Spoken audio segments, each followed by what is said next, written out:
At our appointment focused on the cost of a healthy diet.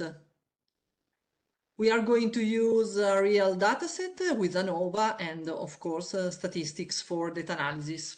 I'm Cristina Carini, UN Key Account at SPS, and together with my colleague Ramon Pedrini, I'm very pleased to introduce you in 2 minutes to the theme of today. Okay.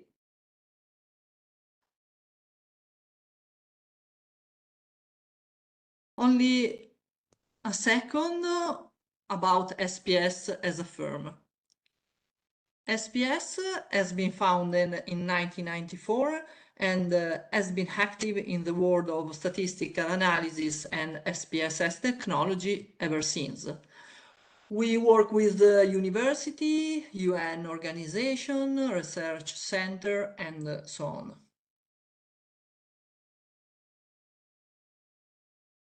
At SPS, we take care of our customers from assessing the need for analysis to choosing the most suitable statistics for data analysis solution, to training on its use and technical and specialist support.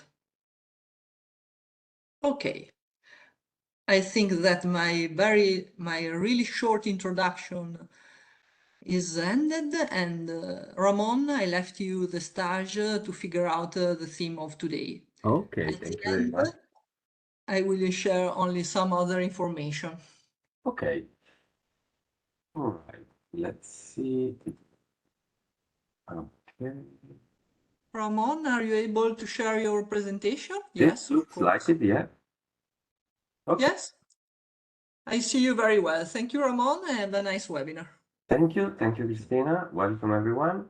I'm Ramon Pedrini, and in today's webinar, we will be talking about and exploring a little bit the concept that is getting more important year after year, which is how expensive is getting healthy food, and especially the topic of today is developed into a data set that is showing us and reporting to us how is it going, this topic, specifically considering the African continent, because probably it's where this phenomenon might have the worst effect. And so we will be watching how we can, with statistics for data analysis, explore the data set that we have and maybe try to find a simple answer, of course, because it's a very complicated problem, and this is just an example. And so in our agenda, we will be starting from a little bit I think it's 15 slides or 14 slides, just to introduce you to the topic and also to give you not an in-depth theoretical session about ANOVA, but just to understand when you should use it and how it's used to. And then we will see the second part of the webinar. We will be working with statistics for data analysis and to actually see how to do it with the software. Okay, let's make the PowerPoint works. So in the introduction to the dataset, I've reported you a couple of screenshots about our dataset. You can see that the variables will be working, will be both a nominal variable such as nation, so we will have a set of countries, and then also a category. So the second variable is also a nominal variable, and it's gonna define different fields that we have measured in our dataset. And then for each country and each category, we'll have a value, and a value for 2018, 2021 and 2024. So we can actually try to see if there is an increase over time of this value. For example, the first category is cost of healthy diet. And so, for example, for Algeria, we can see how it's increasing. But then, of course, we are going to consider the whole data set in our evaluation. Here on the bottom, you can see the variable view of statistics for data analysis, where you can see that I put the values onto each category so that we have a label telling us which country corresponds to which number, and we'll be exploring this a little bit further when we switch on to the software itself. So after this quick introduction, the first question we might ask ourselves is how to represent the data set we have, because we have an idea that healthy food is getting more expensive, but we do not know yet if our data actually shows this phenomenon. So two simple things that we can do at the very beginning to explore our data is to ask for tables at first and graphs at second, or you can invert the sequence, but the two things together can give us a good synthetic view of what's inside our data set. So, for example, here you see in this descriptive statistics that we have three categories. Okay, so for each category, we have an evaluation for 2018, 21, and 24.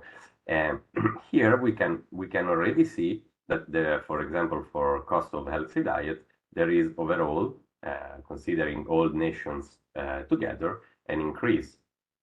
We can see that for sure. And also with this kind of evaluation, we can also check if there are maybe some strange values, such as negative values or things like this. Of course, this is just one of the many options you can find with statistics for data analysis to create tables. In the same way, graphs are definitely useful to represent your data, not only because they are a synthetic representation, but also because you can actually feel better how the phenomenon is, what's your data set is hiding. So here is, I think, easier also for someone that is not experienced onto a topic to see that the increase from 2021 to 2024, it's bigger than the increase in the previous years. So these are the same data that we had in the previous tables, but I think a graph is more direct, especially when you are reporting something.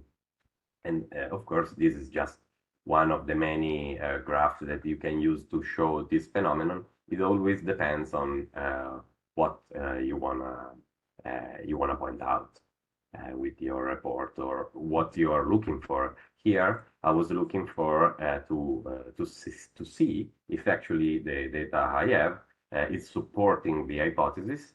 So then I can apply a test to this hypothesis to see if the difference that I see, because I see a difference, I see an increase, but I'm not sure yet if this increase is actually statistically significant. And so I have to move a little bit further. And always with the statistics for data analysis tools, we can answer this question with the repeated measure ANOVA. ANOVA stands for analysis of variance. And so the main objective for us, and the reason why we are using this test, is actually to be able to tell if the difference that we already saw is actually one that is not there for a chance or just a fluctuation that can happen, because variability is why we call variables variables. But then we use tests to tell if what we see is actually solid, or it's just that there is a phenomenon, but maybe, for example, we haven't collected enough data to say it for sure. And then repeated measure ANOVA is a variation into the ANOVA field. It's just because here we are studying the same country, for example, so the same subject more than once. In the classic ANOVA, usually we measure two different groups, and we want to tell if two different groups differs. So, for example, we might have two classes of a school, and we want to check if one class is better than the other overall in the exam results. But then, and so we will use the classic ANOVA. But if we want to follow up our class, so not comparing with another class, but comparing maybe year after year. So is it getting better? They are getting better results the year and the next year. So in that case, we are measuring the same things several times. And so we will have to adjust the test we use. And this is why it's called repeated measure ANOVA. And it is also an extension of the pair sample t-test, just as the ANOVA is an extension of the t-test. So the main difference is the one I just explained to you, but especially what we are measuring is not a difference between groups, okay, but a difference in condition. For example, the effect of time in this case, and so we can call this effect variance.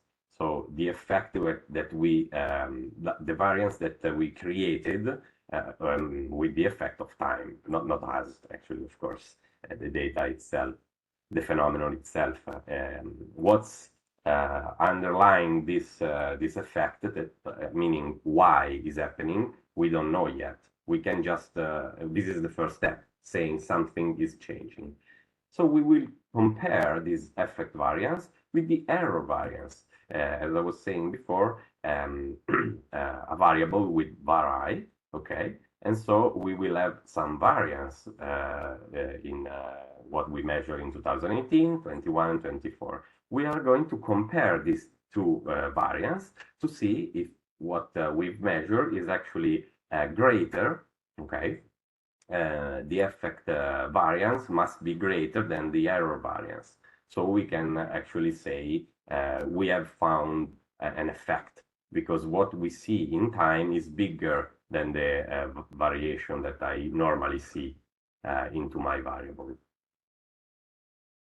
And another way that you can think this is to actually compare the difference for each subject, okay, and then to create the mean of that. So you can see that we have a mean overall for 2018, and then this mean is actually increasing, and then increasing even more. So we can compare all these differences, okay, and then we have a measure of the effect of what we are studying, okay. So it's another way to think of this. As I said at the very beginning, I'm trying to giving you the basics to understand the tool, but I won't go deeper in the theory because we won't have enough time. Okay, it's useful to see what we can do with this tool. And finally, about the ANOVA, we can consider that we can also have an estimate of the effect size of our of time in this case, because what's changed between one variable to the other is the passage of time.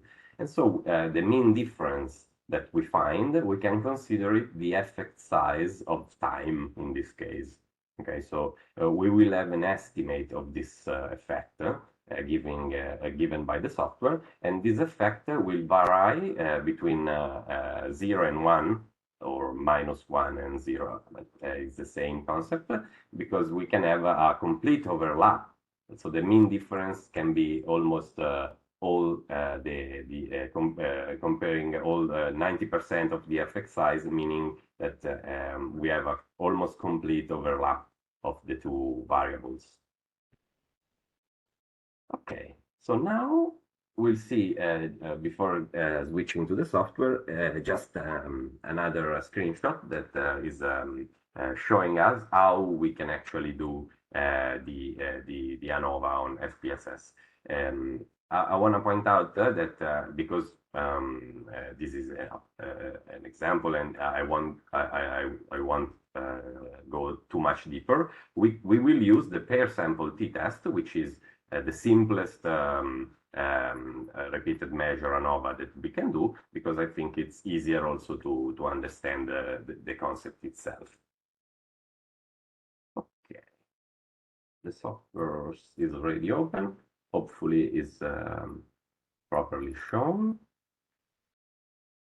And so here we have the data view, and the data is the same that I showed you in the screenshot previously.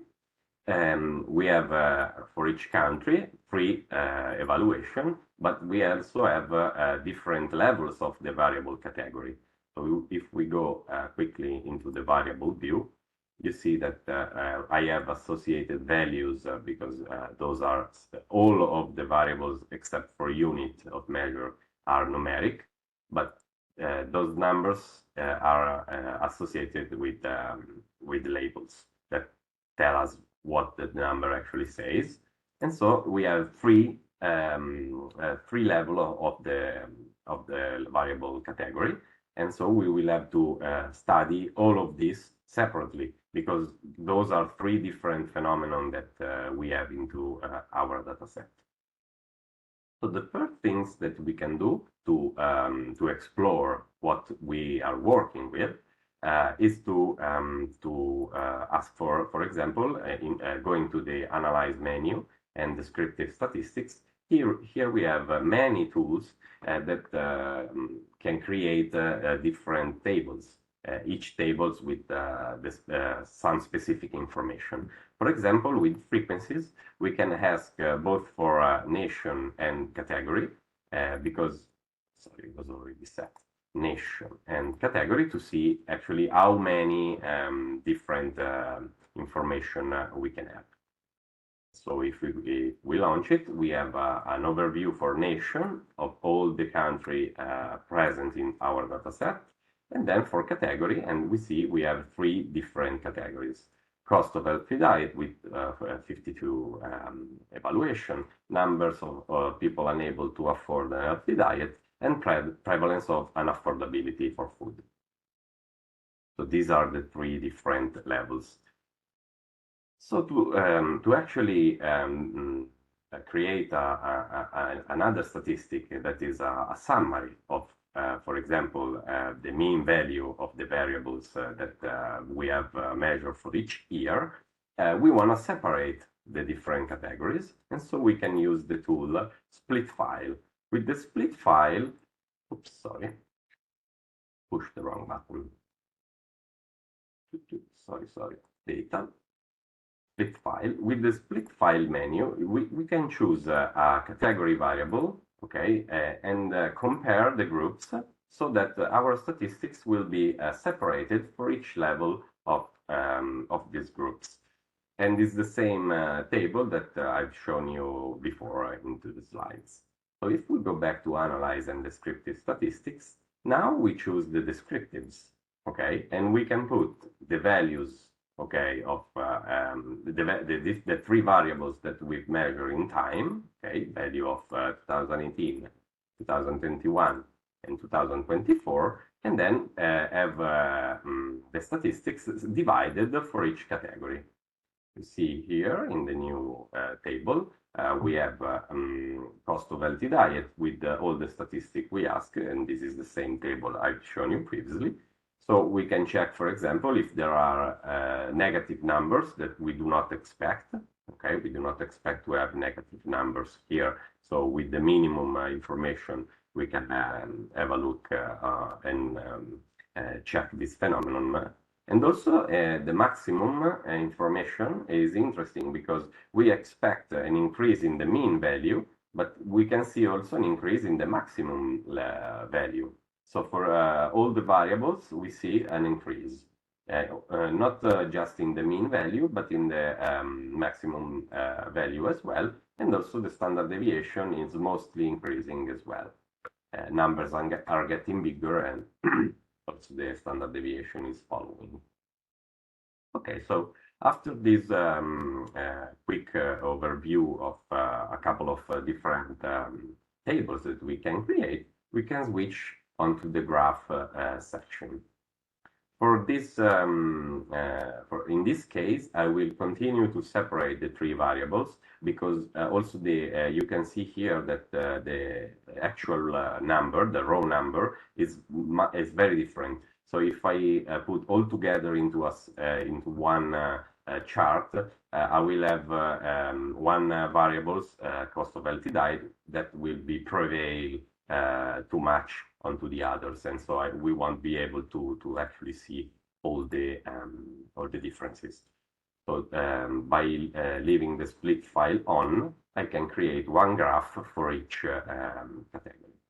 We will start from the bar chart, and okay, so we want to see, for example, if there are differences in the nations, so how nations might differ.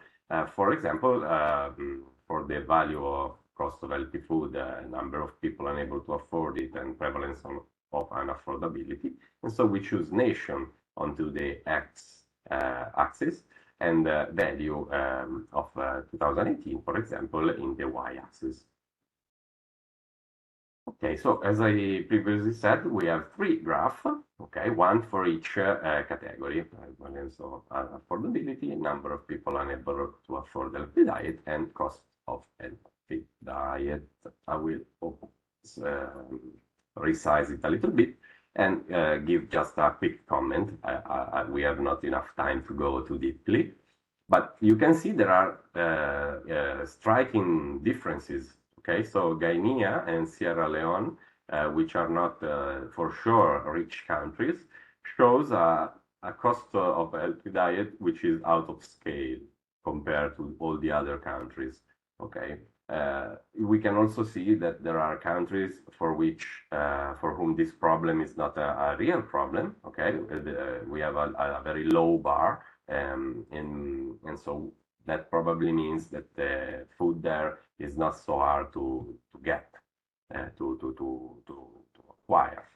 And so this is, of course, we have many nations, so this chart is looking a little bit crowded. We might think to divide in some way this country, for example, adding a new variable such as the richness, I don't know how to say it, of each country, to divide it maybe into three categories and see something more. But for now, we have just a quick overview of the variable. We can do the same logic for the second category, and the last one shows less variability, but just because it's a percentage. So the numbers must be between 0 to 100%. And so we see less differences between countries overall. Okay, so this was the first graph that I wanted to show you. And then we need to replicate the phenomenon that we are looking for. No? Our hypothesis is that food is getting more expensive, okay, year after year. And so let's see if it's actually true. I will repropose the line graph. And so this time I need to take all the three variables that are representing the change in time. And in this way, I can see how the phenomenon is that's it. This graph we already had it in the slide, so I don't need to say much more about it. But we can look better to the second one. So this is the number of people unable to afford an healthy diet, and this is also showing an increase. In this graph, the lines seems almost a straight line, almost, and so I do not expect to find a bigger increase between 2021 and 2024 than in the previous measurement. The last graph is showing an effect that is almost impossible to see, also because of the scale. So I might want to change the scale of the graph to see better this phenomenon, but still is a small one. So we can expect here that it might be harder to find a statistically significant effect because we see a very low increase. So this low increase must be matched by also a very low variability. Otherwise, in our proportion, the things are not looking good for our ANOVA. Okay, so now we will be focusing on each variable one after the other. So we will create 3 ANOVA, one for each category. To do that, we have to deactivate the split file. Okay, so we go back to analyze all cases, and we don't want to create any more groups, but we activate a filter. Okay, so we want to explore the first case, so the first category. So we select which cases if category is equal to 1, because I've shown you before that I go back here to the data, okay, that the number 1 of category is actually meaning cost of healthy diet. Okay, so the first for the first ANOVA, we'll be focusing on the first category. ANOVA is also present into the analyze menu. It's not too hard to find because you have the compare means and you have already found it.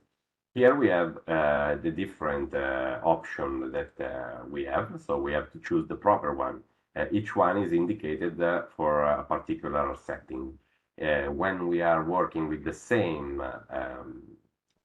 subject, such as this case, we will be using the pair sample t-test because those are pair couples.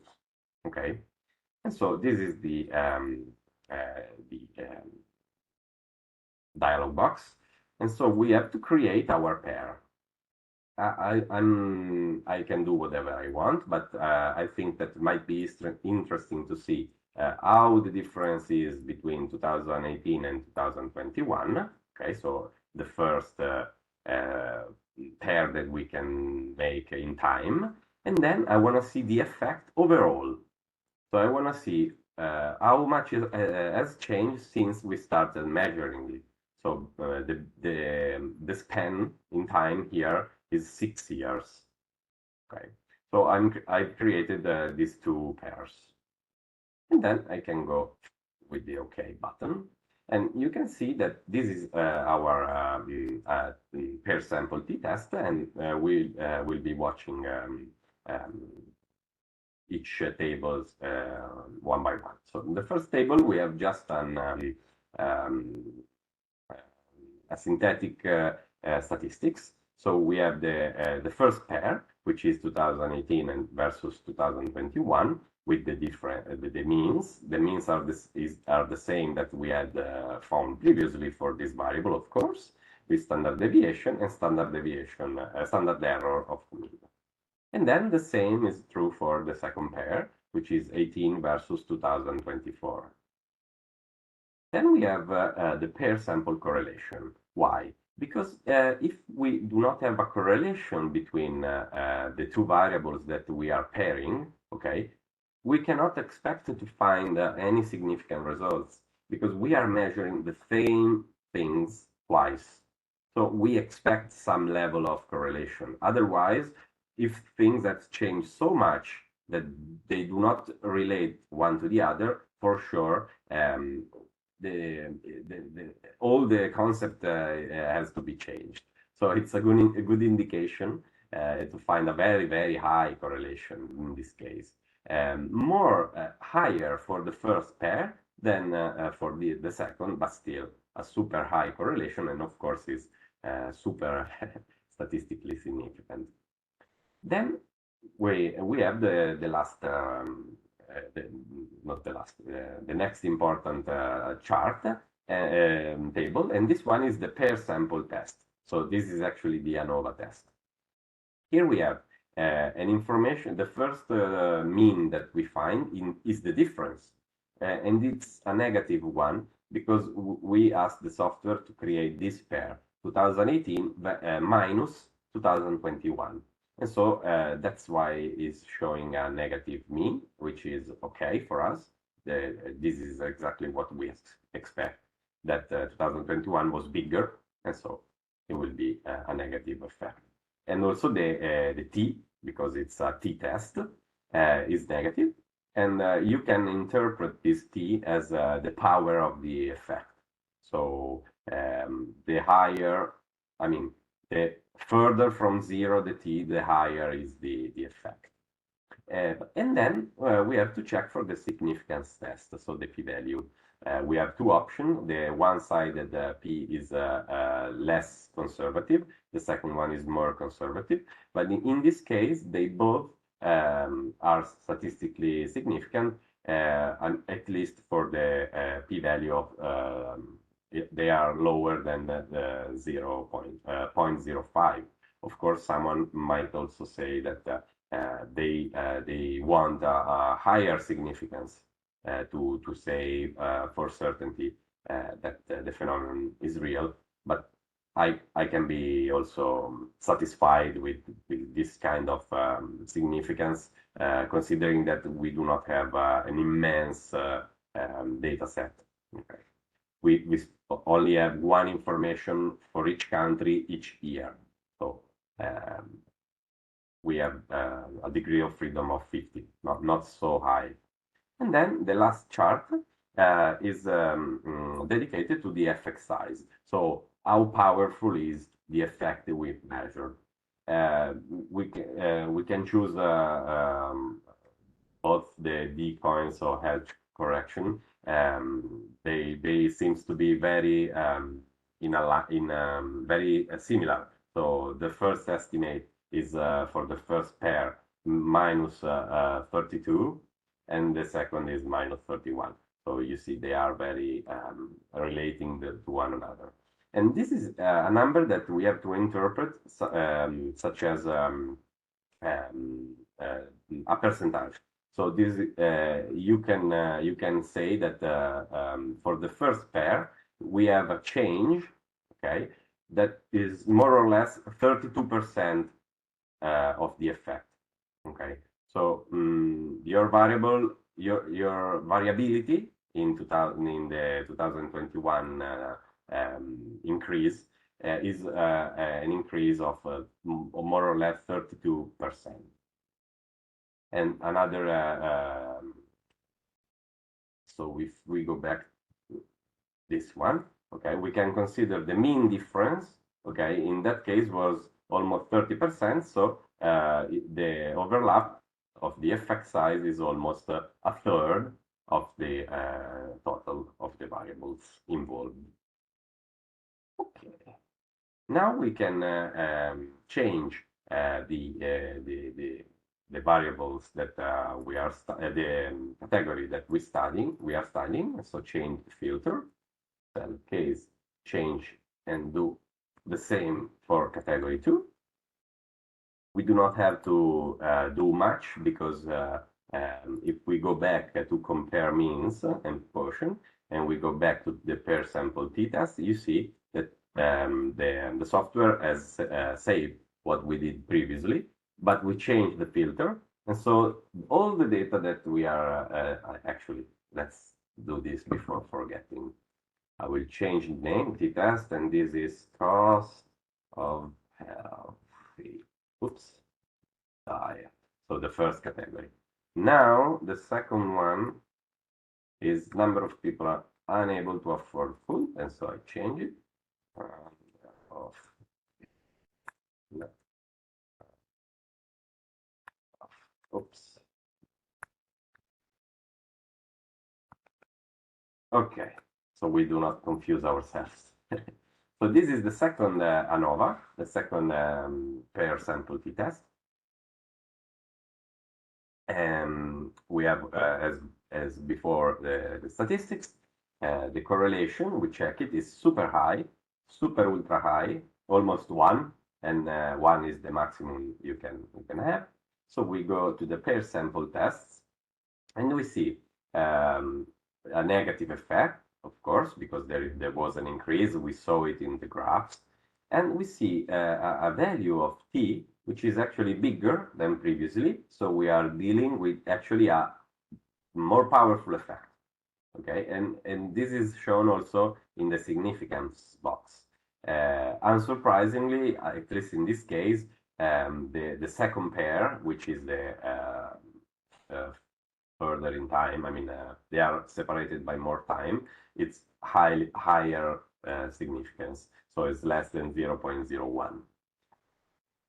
But they are both significant, and so we can consider also for the second category, which is number of people to offer food, that what we saw in the graph was actually real.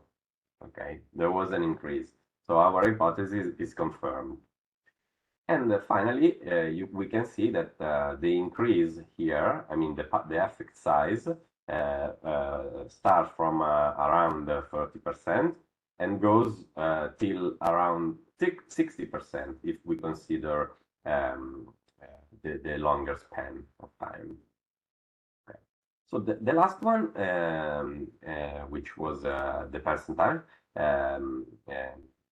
I think is the most interesting because the effect was barely visible with the eyes.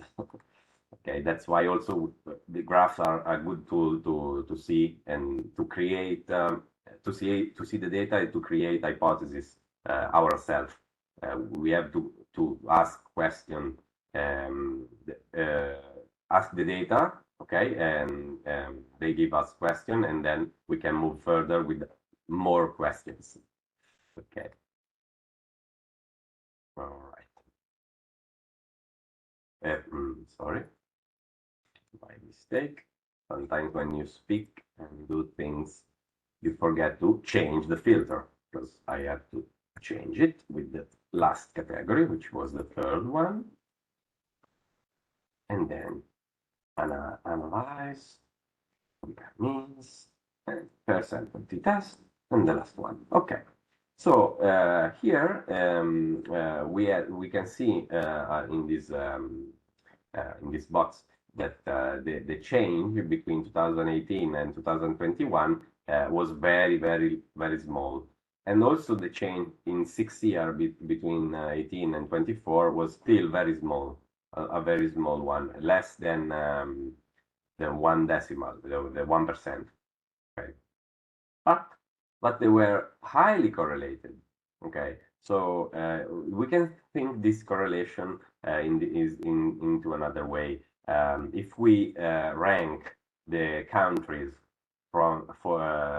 using 2018 value from lower to higher, okay, and then we do the same in 2021, we rank all the countries from the higher to the lower, and then we see if a country stays in the rank that was previously. So if it was the last one, is it still the last one? If it was in the middle, is still in the middle, and so on, because it's a little bit counterintuitive maybe.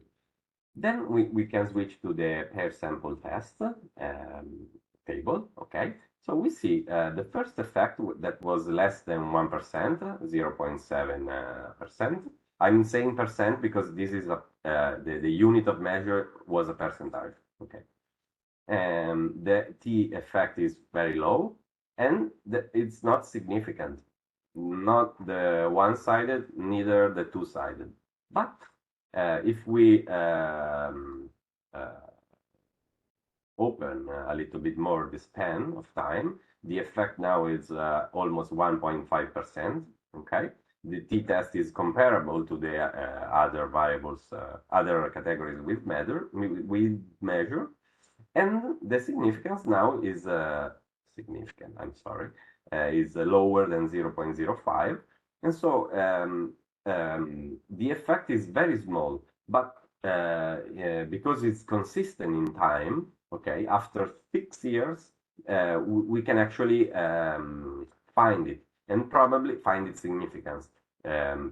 So if we didn't have the 2024 measurement and we find these results, which is very significant, so it's not, but it's not that far, we can expect that giving more data to the software, such as continuing this survey, okay, might help us to actually find confirm the effect that we suspect. Okay, and the effect size they are smaller, of course, but still it's relevant. We have to ignore the first pair because it's not significant, but we can watch the second one.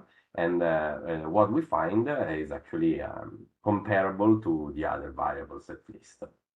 Okay, and so going back to the beginning, let's do it like this. No, those graphs, almost all of them, they show at least, sorry, all of these graphs, okay, they show a statistically significant increase between 2018 and 2024. So if we take out the 2021 value, and we can very much do that, and we are going to select cases, all cases. Let's do just that. Split file back. So if we do now the line graph, but just using 2018 and 2024, okay, so leaving 2021 away, these graphs are all statistically significant, because this is even the last one, which is very small. We have proved that this difference is small, but is in this case, but is real, and this is real as well, and this is real as well. So of course we cannot finish our evaluation here. You know, it's just the very first step, and then we have all the motivation to go further and maybe collect more data, and then we can actually maybe understand why this is happening, for example, because right now we have no data to go further to explain what is creating this increase, for example. First, we have to establish that the increase is there. Okay, so I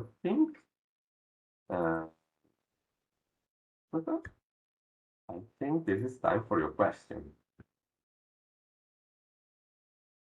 I hope I'm in time. Yes, not too late. Yes, you are really in time.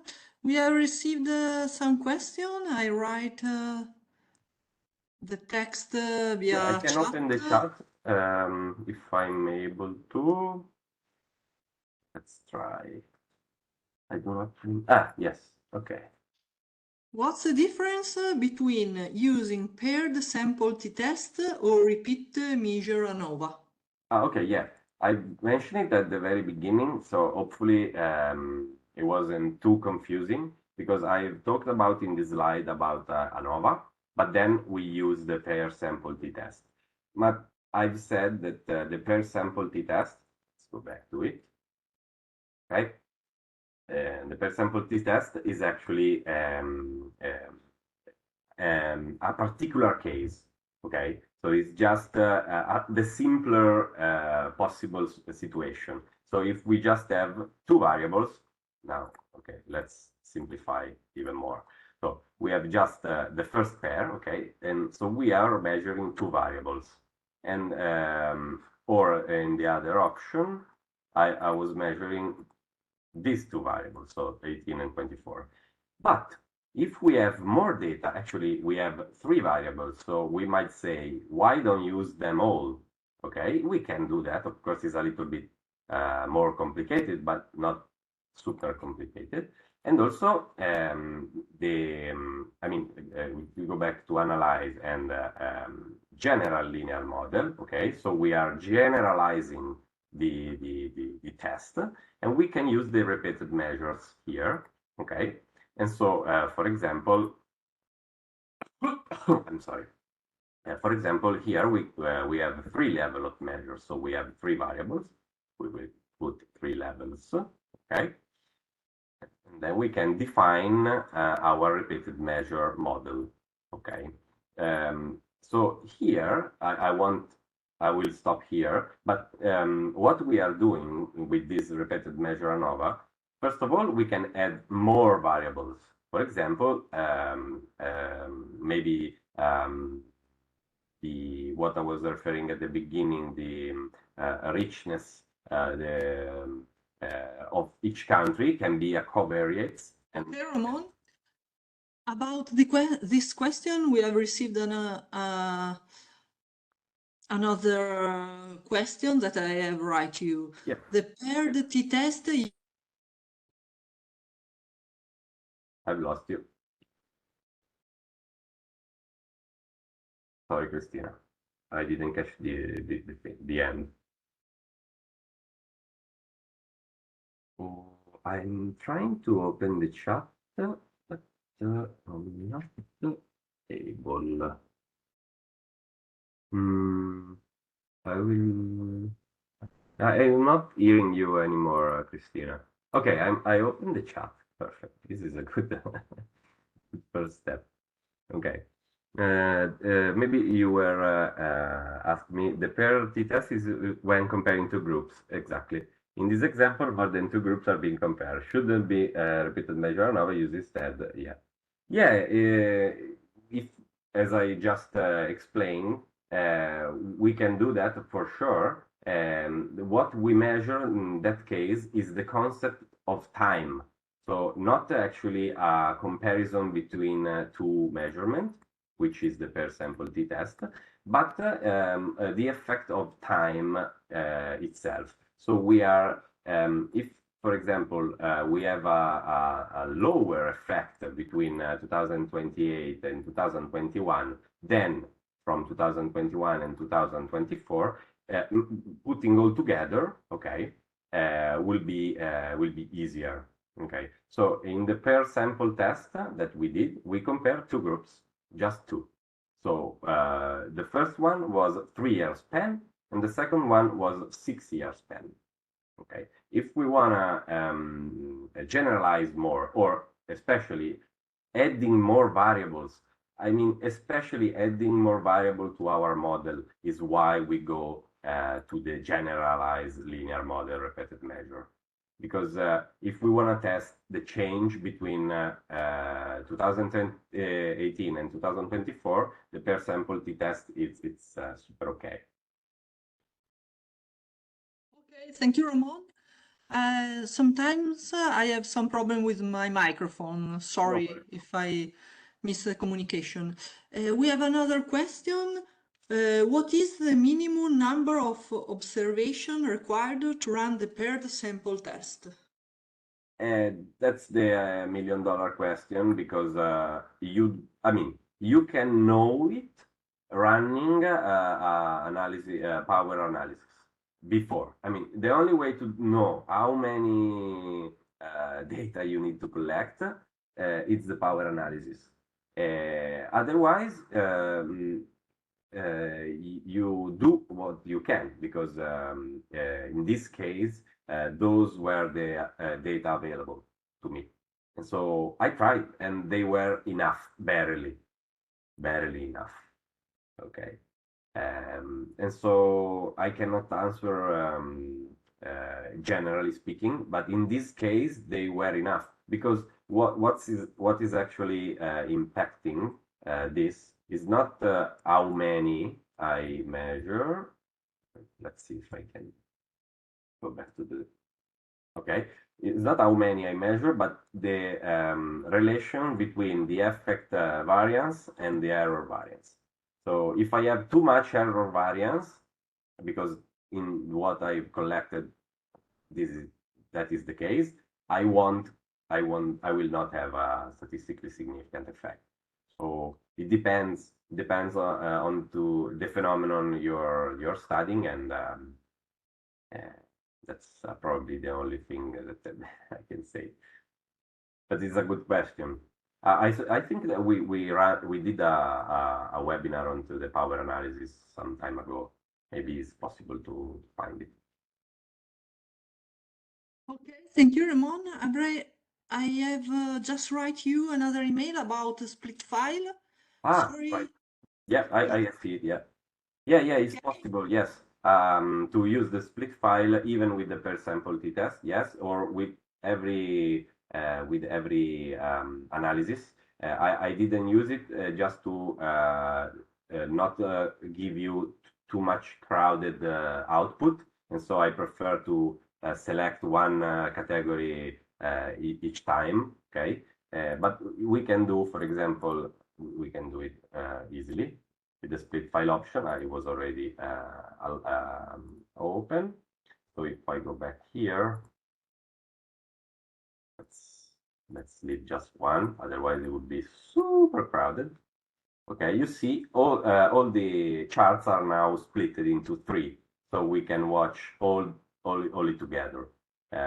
Maybe at the end, okay, once we establish what's significant and what's not, for example, all of this is significant, even barely, we can create a report which is complete. Okay, the last one. Thank you, Ramon. Yeah.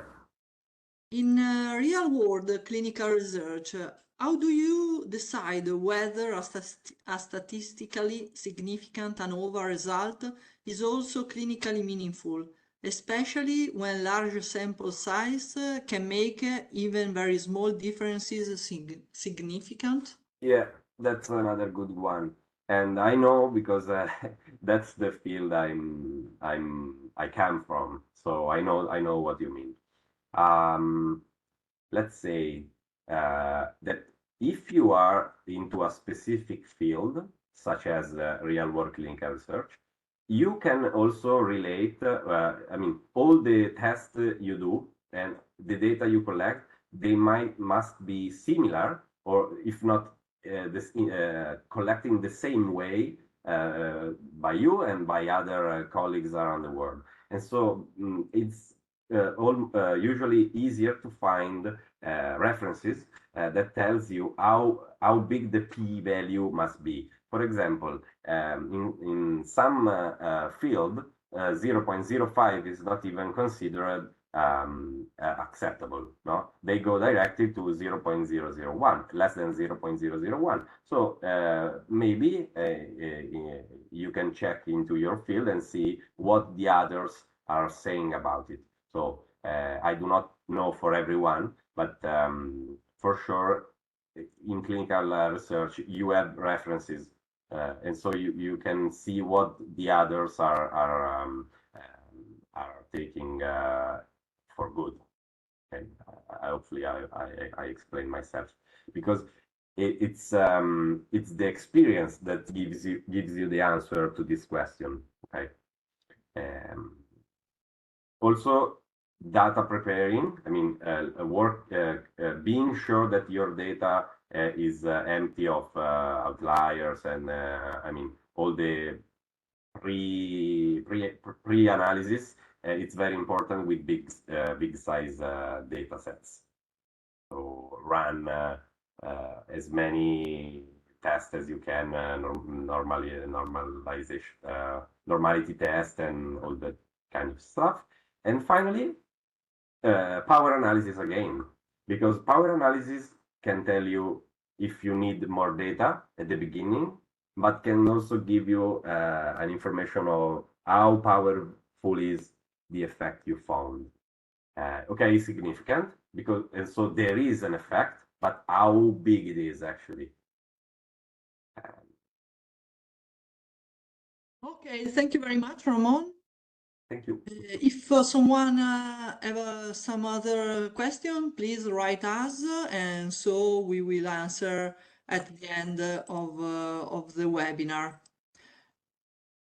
Now I'm sharing only some other information, only to close our appointment of today. As you know, statistics for data analysis combines, along with the SPSS statistical engine, our experience in the world of statistical analysis. In addition to supporting our customers directly with our SPS service program, we sought tools that would allow us to share our knowledge. Such tools are our operational tools, and the first one that I would introduce you is the Launchbox. Launchbox is our gateway to the statistical world. It is your dashboard to keep in touch with our proposal for training, new features, opportunity, and so on. Downloading the Launchbox, you download in the same time add-ons. Add-ons are additional features built in natively, strengthening the tools. Ramon has showed you split files. Some premium modules are P-score and Uden, and now we are working on the robust estimation for the new version of a statistics solution. Yes, of course, these are our premium modules, P-score and Uden.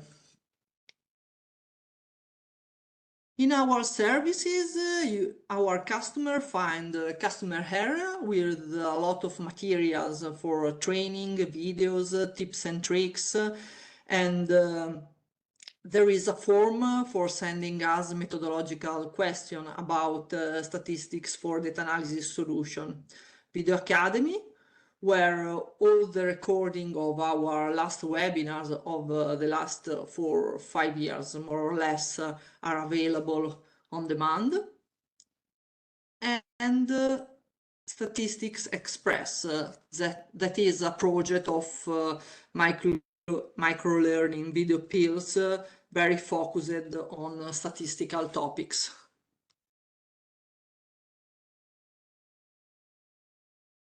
You are going to receive our survey in order to have your feedback about the appointment of today. As you know, your feedback is crucial for us in order to set our activity of the next month.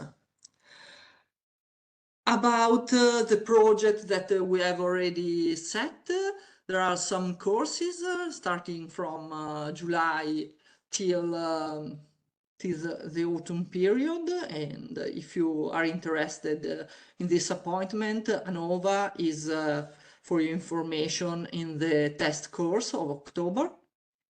In September there will be another webinar, and we are already working on it, and we have prepared a guide to European funding programs to help the purchase of software licenses.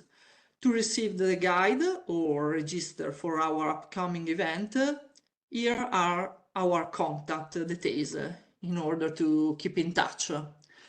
If you have some other information, Laura and me are at your disposal to answer to you. Thank you very much for your attention, and have a nice afternoon. See you soon.